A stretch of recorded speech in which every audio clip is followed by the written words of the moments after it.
از اول من تو کانال افشاگر گفتم بر علیه ایران از سالهای 2003، یعنی قبل از اینکه بیان عراق و صدام حسین بزنن، نقشه نابودی ایران خود و سیستم شاه جهان که گفتم اونجا خونه اجاره ایشه بود که بیان بمباران حتی 3500 600 تا جنگنده در جزایر مختلف در اقیانوس هند جاها آماده بود که ایران با خاک یکی بکنن اینا و به قول خودشون برای کمپانی‌های خودشون کار ایجاد بکنن اینو مردم از بین ببرن. که اگه یادتون باشه من گفتم تو کانال افشاگر گفتم آقا یکی از اول صف ایران برداشته گذاشته آخر صف.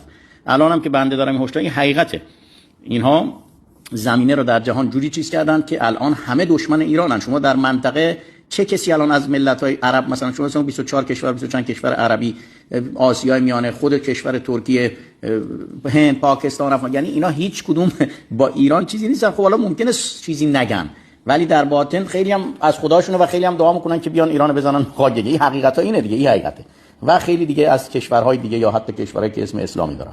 و عرضم بهتون بله این که ایران در ابدیت با خاک یکیش بکنن و برای 200 سال کمپانیا چیز بکنن، این اصلا تو طرح و تو امضای قرارداد 200 سال پیشه که اینا قراردادهای سنگین هستن طور که من گفتم. ولی تا کنون نیروی سوم به هر دلیلی که بنده فقیر هی به قول معروف عقب جلو کرده و تاریخ عوض بدل کرده و چون میدونم یه رو عراق آوردن جلو. اینه دیگه حقیقتش. این قطاری هست که برای همه در مسیر تو ریل داره میره. بله این که همه زمینه را قشنگ مساعد کرده باند تبهکار جهانی، هم برای مردم دنیا، هم صحبتایی که توی 45 سال کردن آقا ایران فلانه، همه دروغ، آقا ایران خطر برای جهان، خطر برای منطقه فلان، و ایران و آمریکا و اسرائیل هم همشون زیر مجموعه باند تبهکار جهانی و شاه و شیخ است بازی میکنن. این زمینه را بله اینا کارشون همینه، چون گفتم اونا جاهای ویژه‌ای نشستن در دنیا و این جنگا رو خودشون هم طور که ما تو کانال افشاگر جنگ خودشون راه میندازن، خودشون پایان میدن، حکومت‌ها رو خودشون میارن تعویض میکنن، جابجا میکنن. ما همه اینا رو گفتم تو کانال، یعنی جواب سوالای شما تو کانال بود. بله اگر چیزی که بنده گفتم مردم بیدار نشن و همون 96% یه مظلوم ذوالپذیر و او 3% نوکر، 1% دجال، چون 1% جهان شکست خورده و متوجه حرفای بنده و حقیقتی پیام و الانم صلح و اینا نشن. بله این باید بدونیم که ایران به همونطور که من بازم تو کانال اگه یادتون باشه گفتم برای سوریه بشر گریه کرد، برای ایران خدا گریه میکنه.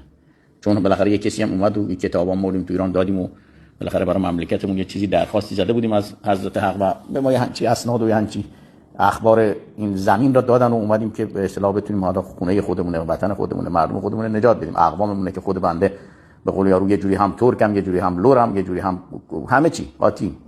بالاخره خانواده‌های ما ایرانی‌ها اینجوریم دیگه. از تمام اقوام ایرانی سرنوشت خانواده من پدریم و مادریم و نمیدونم جدم و اینا بوده و وسیله شده بودیم برای راه. امیدواریم که حالا بیداری داره ایجاد بشه، مردم بیدار بشن. منم کار خودم میکنم، همونطور که گفتم نیرو سوم کار خود، دیگرانم بالاخره باید تلاش کنن، باید درخواست بزنن، باید پیگیر بشن تا ان شاءالله به لطف خدا ما بتونیم حرکت کنیم همونطور که از قبل گفتیم به سمت ایران و این شر از سر ایران و وقتی از سر ایران رفت از منطقه و جهان هم اتوماتیک میره بیرون. ولی خب دیگه زمینه را جوری مساعد کردن توی 44 5 سال گذشته که اگر یه روزی تمام دجالان حمله به سمت ایران بیارن از شرق و غرب و شمال و جنوب و ایناش، به قول یارو زیر سم اسمان از بین میبرنش. هیچ کسی هم به قول یارو براش اشک تمساح نمیریزه، هیچ کسی هم براش دفاع نمیکنه، چون پرونده سنگینی رو برای ایران درست کردن. هر چه زودتر به این دجالان ما اومدم تو ایران همینو بگم دیگه، بگم آقا بیاد برید کنار، بذارید بنده صلح بیارم و معنوی اقتصادی سیاسی مخصوصا مسائل اقتصادی همه ثروت تلاش و سازندگی در ایران و منطقه و جهان بشه. اینم از این برادر موفق باشید به امید دیدار ان شاء الله. ولی خیر میشه، من دارم تلاش خودم میکنم، مردم و خواص ایرانم که چیزایی میدونم باید تلاش بکنم. خدا نگهدار.